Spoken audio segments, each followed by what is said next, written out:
هذا البرنامج برعاية بيت الجملة. سعيد جدا جدا ببرنامجكم ونجاحه. العامل صدى كبير جدا، حتى يعني انا وانا في السعوديه بتابع زملاتنا كلهم السكندريين في السعوديه بيتابعوا. كل الاحترام لكل القنوات وكل البرامج الكبيره والصغيره وحاجات زي كده، لكن انتوا نجحتوا ان انتوا تخلوا فيه طابع خاص باسكندريه. مقتنع والمجلس كله كان عاوز يجيب احمد سمير، طب جايبيني ليه؟ واقع عليا احداث ممكن هضطر ان انا اتكلم فيها، ان انا من حق ان انا ادافع عن نفسي طبعا. انا هطلع من هنا انا قافل الموضوع والاداره تتكلم عليا وانا اسكت، وانت ما نزلتوليش الاوضه من بدايه فتره الاعداد. مش حد دخلني، مش حد دخلك خالص. مباراه سبورتنج انا كاسب 4، ما فيش حد دخل قال لي مبروك. لكن في زن من خاصه الكابتن ايهاب الكاس، بقول لك الاستاذ حسن مفيد، من اول يوم دخلت فيه، هل دي صفحه عضو مجلس اداره ولا صفحه وكيل؟ شايف اللعيبه حضرتك، شايف الفيديوهات، ماشي؟ لما تبعت لي 30 40 لعيب وما اخدش منهم ولا لعيب، هو انت منتظر مني ايه؟ حقك. انت منتظر مني ايه؟ منتظر ان العلاقه تبقى عامله ازاي؟ كابتن ناصر خدني بالحضن.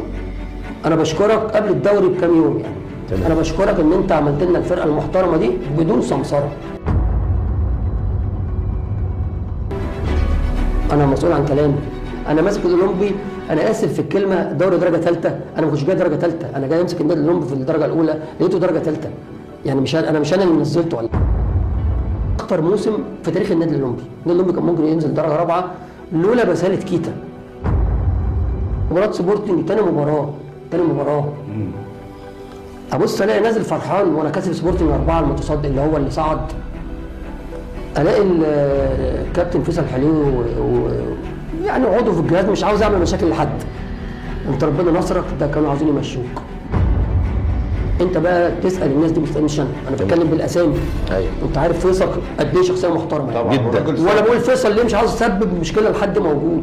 اللعيب اسمه حسان، انت عارفه الباك يمين ومش فاكر مين تاني، قال لي يا كابتن يا الناس دي عاوزه مني ايه؟ انا طالع وايهاب الكاس ده نازل وحسن مفيد، ولا حتى قالوا لي مبروك.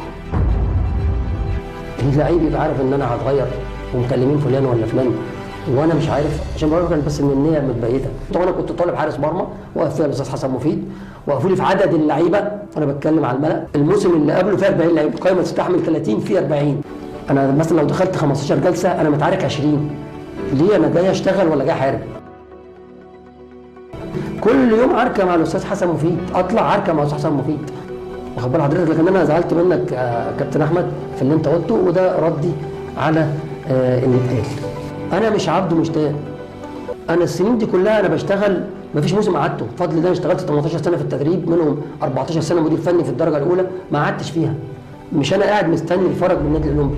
اللعيبه اللي مشت بتاعت السنه اللي فاتت سوقت سمعه النادي الاولمبي في كل حته، ان النادي الاولمبي ما بيدفعش فلوس، النادي الاولمبي نصب علينا، النادي الاولمبي كذا، النادي الاولمبي امين الصندوق بتاعه في توقيع بيوقعه، وقال لي اللعيبه كده في توقيع بيوقعه، الشيك ما تصرفه وما بتصرفش. مفيش واحد في الجهاز اللي هو مستمر كله دلوقتي.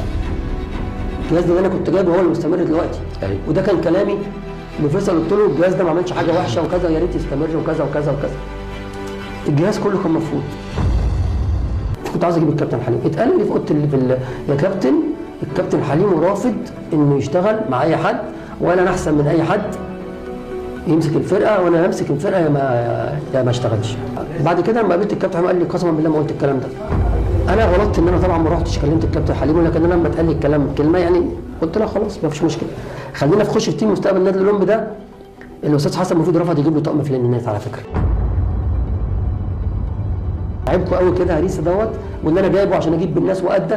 راح اما مشيته هو يوسف بيبو راح صعد المنصوره، يحيى راح صعد سبورتنج اللي انت مشيته، عماد السيد راح صعد دياموند، امير حجازي وبوجي لعبوا محترفين وبيلعبوا دلوقتي في الداخليه. ادي الناس اللي مشت.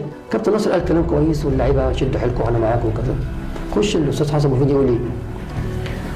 انا بقول بس يعني شكرا لمنير والملك. انت جاي ترفع معنويات اللعيبه تقول لهم الكلام ده؟ بس انا شايفك انت عمال تعرقلي في كل حاجه، عمري ما هكلمك كويس.